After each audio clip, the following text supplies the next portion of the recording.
In a lively city, a grand party was underway. Among the crowd was Tuck Pendleton, a pilot with a reputation for being both daring and reckless. Unfortunately, his love for alcohol often got the better of him. That night, Tuck had gone overboard, drinking far beyond his limit and causing a scene. His loud, disruptive behavior quickly became a source of irritation for the other guests, who whispered uneasily among themselves. The once vibrant atmosphere grew tense as people began to hope someone would intervene. Finally, someone called the security guards, who arrived to escort Tuck out of the party. Unsurprisingly, Tuck resisted. Refusing to leave quietly, he started arguing with the guards, creating even more chaos. Just as things seemed to be spiraling out of control, his senior officer, Pete Blanchard, arrived. Pete was visibly disappointed, frustrated by Tuck's behavior. He ordered him to leave immediately and get his act together. We all know a Tuck in our life, I guess. Among the crowd was Lydia Maxwell, Tuck's loyal friend. Concerned for him, she decided to take him home herself. After reaching Tuck's home, the tension eased.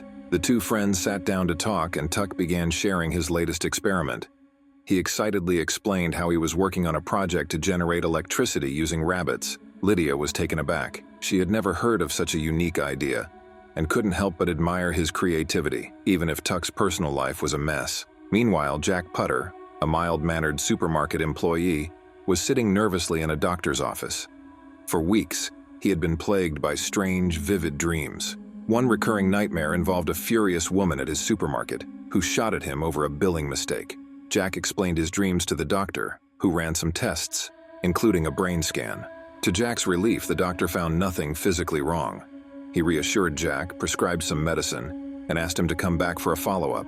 Elsewhere, Pete Blanchard was on his way to a laboratory, discussing a highly classified mission with a colleague.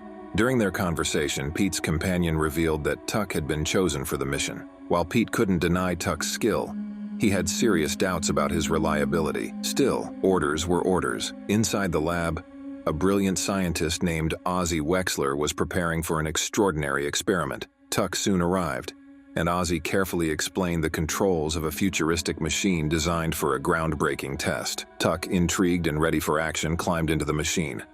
Ozzie powered it up, and it began spinning rapidly. Then in an instant, Tuck disappeared, but he hadn't vanished entirely. He had been shrunk to a microscopic size. The experiment was a success. Using a magnifying glass, Ozzie could see Tuck and carefully transferred him into a syringe for safekeeping. Just as Ozzie secured the syringe, chaos erupted. Masked intruders stormed into the lab, wielding gas canisters that rendered the staff unconscious. Leading the group was Dr. Margaret Kanker, a disgraced scientist who had been expelled from the mission for her unethical behavior. Margaret had come to steal Tuck for her own purposes. Recognizing the danger, Ozzie grabbed the syringe containing Tuck and fled. Outside, one of Margaret's accomplices, John, waited in a car and began chasing Ozzie through the streets. Ozzie, determined to protect Tuck, managed to outsmart John and escaped into a busy shopping mall. He ran to the top floor, clutching the syringe. By sheer coincidence, Jack Putter was also at the mall, browsing during his lunch break. In his haste, Ozzie bumped into Jack. In the confusion, Ozzie accidentally injected the syringe, containing the microscopic Tuck, into Jack's body. This is where total chaos begins. Before Ozzie could explain what had happened, John fired a shot, and Ozzie collapsed. Searching for the syringe, John found it empty and stormed off in frustration. Jack, feeling strange and disoriented, decided to head home.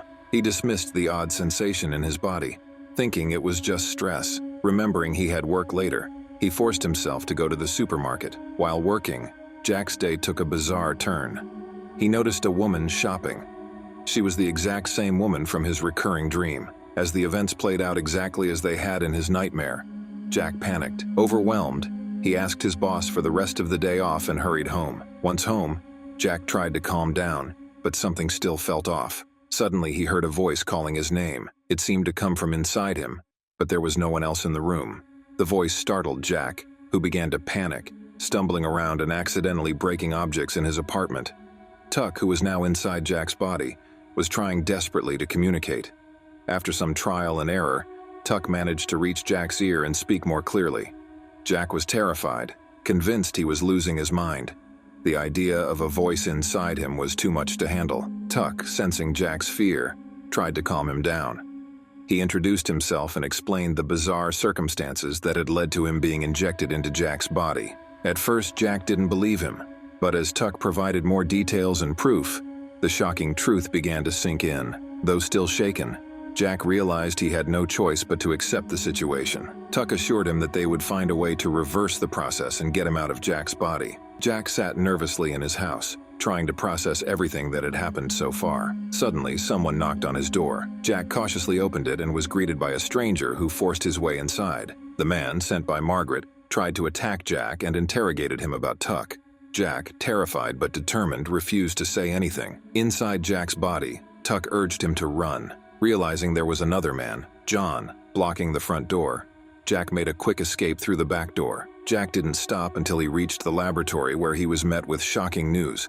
Dr. Ozzy, the scientist who had been helping Tuck, had been killed. In his place, another doctor had taken over the project. Pete was also there, and Jack decided to tell them the truth. Tuck was inside his body. Both Pete and the new doctor were thrilled, but their excitement quickly turned to suspicion. They began discussing plans to run experiments on Jack, a conversation Tuck overheard.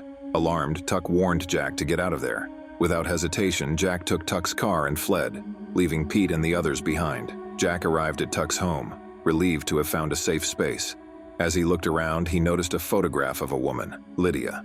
Curious, Jack asked Tuck about her. Tuck encouraged him to meet her, and Jack, following Tuck's instructions, made his way to Lydia's office. When Jack approached Lydia, she didn't recognize him and was understandably hesitant. Jack tried to explain everything about Tuck's situation, but Lydia didn't believe him at first. It wasn't until Jack told her specific details about Tuck that she agreed to go with him. To talk privately, they went to a nearby restaurant where Jack shared the full story. Lydia was shocked but began to believe Jack. During their conversation, Jack excused himself to use the washroom. As he returned, he was confronted by John, who arrested him and took him away. Lydia, witnessing the abduction, followed them.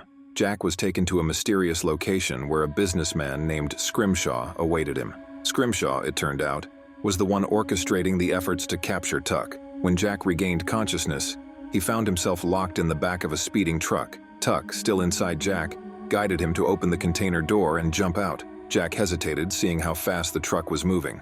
Clinging to the door, he spotted Lydia following the truck in her car.